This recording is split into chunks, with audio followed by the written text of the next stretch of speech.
अभी आपने यह चर्चा की कि मल तीनों कौन कौन होते हैं, उनके विषय में थोड़ी जानकारी हुई।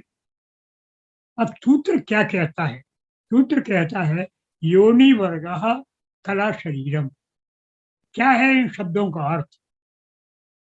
अब जरा समझे कि योनि वर्गः का अर्थ कैसे हो गया माइक मल, और कला शरीरम का कैसे अर्थ हो गया कर्म। इस बात को थोड़ा समझ लें और इसके बाद ये सूत्र पूरा हो। थोड़ा गहराई में जाना है, शब्दों की शक्तियों को परखना है। योनि वर्गः का अर्थ क्या है? योनि किसे कहते हैं? योनि कहते हैं उद्भव के स्थान को। वर्गः श्रेणियों, विभिन्न प्रकार की श्रेणियों का उद्भव का स्थान, जो जहां से सृष्टि उत्पन्न होती है, सृष्टि की विभिन्न श्रेणियां उत्पन्न होती हैं, उसे कहते हैं योग। ये बात आपको स्पष्ट हो गई। अब दूसरी बात है कला शरीर। कला क्या है? पूर्व में परिभाषा आप समझ चुके हैं कि कर्तृत्व जो शक्ति थी, उसको जब सीमित कर दिया, संकुचित कर दिया, तो कला।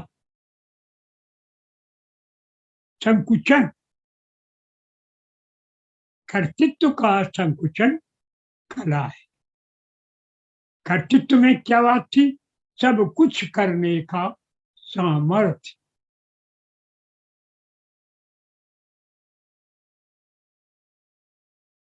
बात समझ में आई? नहीं आई। योनि वर्ग में क्या था कि ज्ञान की बात है, ज्ञान है योनि। शब्दों के जरिए से ही सारे प्रत्यय उत्पन्न होते हैं। आप कारिका में पढ़ चुके हैं, पुरानी बात याद करो। प्रत्ययोद्भवः, सारा ज्ञान प्रत्ययों से विकल्प उत्पन्न होते हैं, यहीं से यह ज्ञान शुरू होता है। ये विकल्प कहाँ से होते हैं? इसका कारण क्या है? मातृका। आगे सूत्र आएगा, उसकी भूमिका है। मातृकाएं कहाँ से प्रारंभ होती हैं? मुख्य योनि से। मुख्य योनि क्या है? वो है चार शक्तियां। एक है अम्बा शक्ति, ध्यान रखिए, याद कर लीजिए, मस्तिष्क में समाहित करिए। अम्बा शक्ति। दूसरी है ज्येष्ठा, ये शिव की शक्तियां हैं। तीसरी है रौद्री शक्ति, और चौथी है वामा शक्ति। जो मूल त्रिभुज बन रहा है, उसके केंद्र में है अम्बा शक्ति। फिर जो शीर्ष बिंदु बना यहां से, वो है ज्येष्ठा शक्ति। पूर्व अम्बा, अम्बा के बाद जो शेष पर बैठा हुआ है ज्येष्ठा। ज्येष्ठा के बाद जो बिंदु आया, नीचे रेखा आई, वहां जो बिंदु बना वो है रौद्री। और रौद्री के बाद जो तीसरा बिंदु बना वो वाम। ये शक्तियां। अम्बा है स्थिर, निश्चल, अनुत्तर की शक्ति।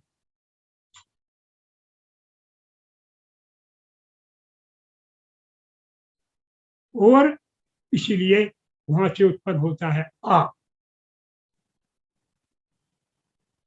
आ की ध्वनि, आ अनुत्तर है। आ समस्त वर्णों में श्रेष्ठ है, भगवान का स्वरूप है। अकारो अक्षराणाम अकारो श्री। वेद कहता है भगवान आकार स्वरूप है ओंकार में, आ शुद्ध ब्रह्म का।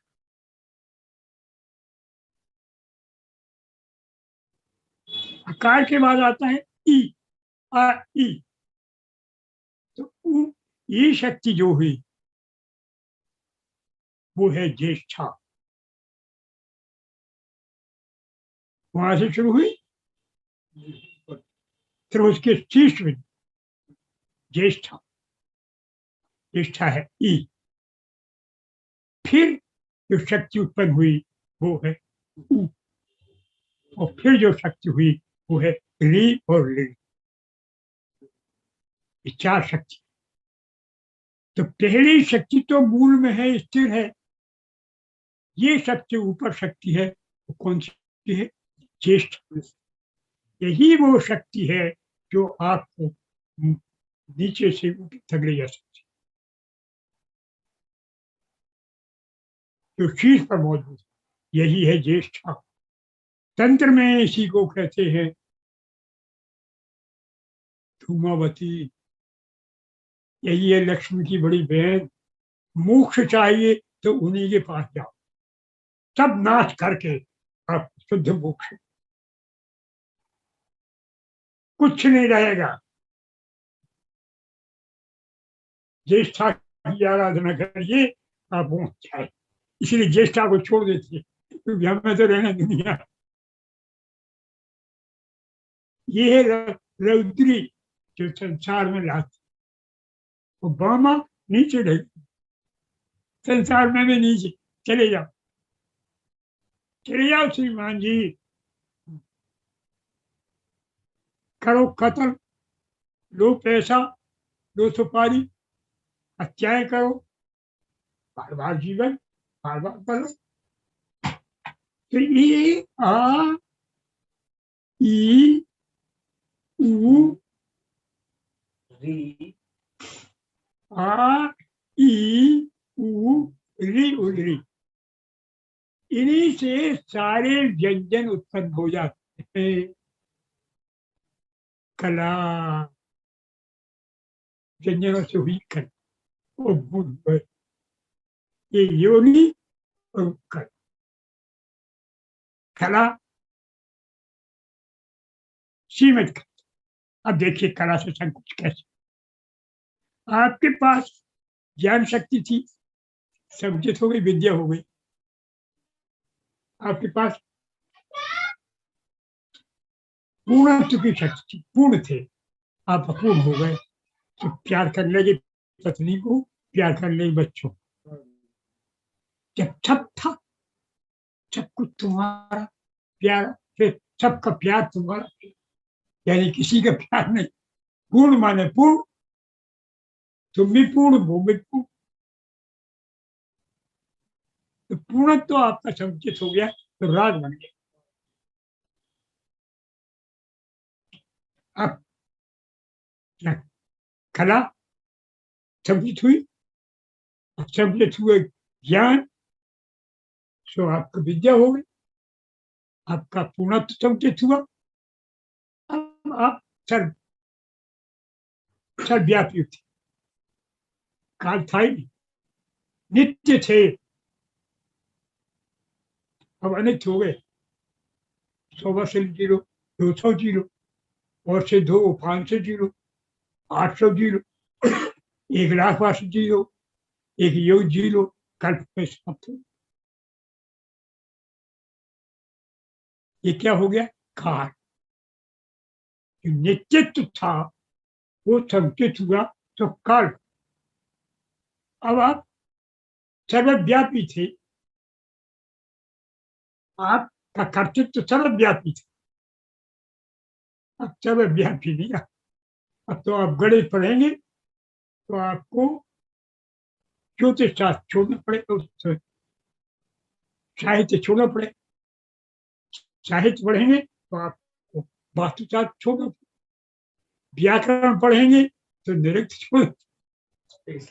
संपूर्ण ज्ञान की विधाएं एक साथ आप आएंगी नहीं पड़ेगी, तो आपका क्या हो गया? सब जन तो आप हो गए नियत।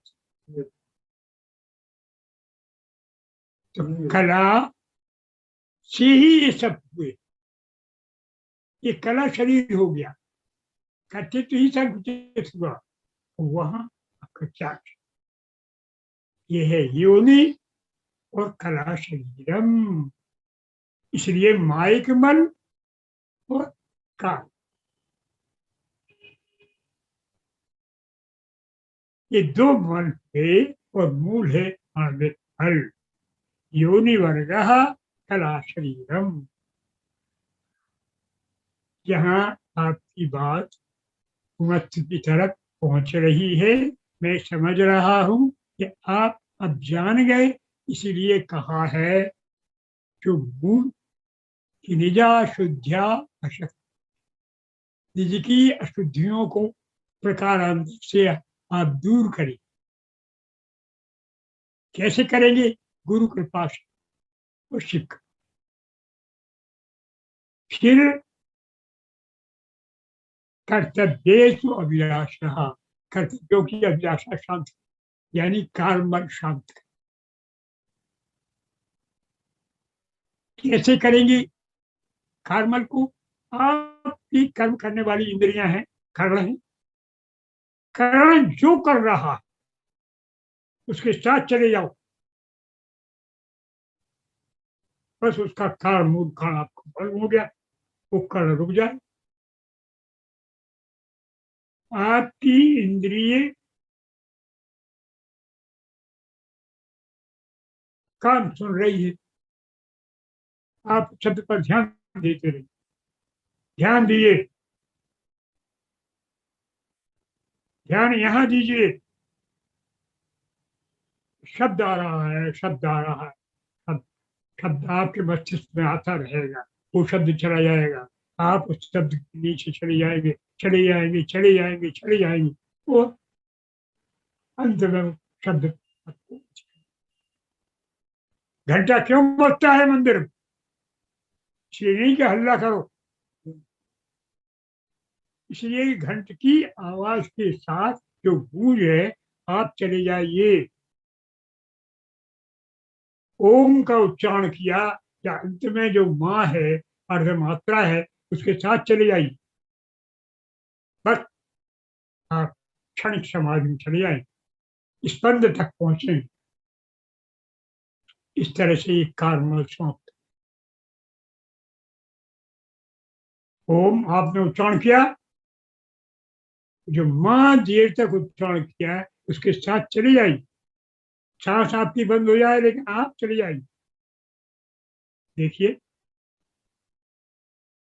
आपको 10 दिन में स्पंद की अनुभूति हुई है।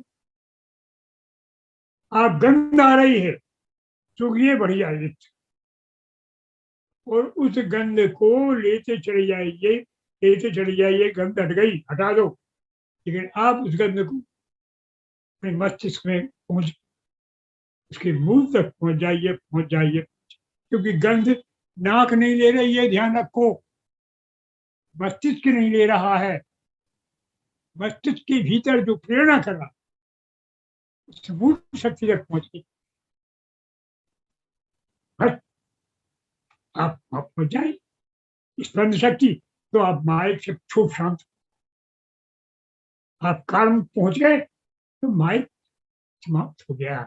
छोपली परम, यहाँ परम पद प्राप्त होता है। आप, मैं समझता हूँ इस सूत्र का पूरा। ओ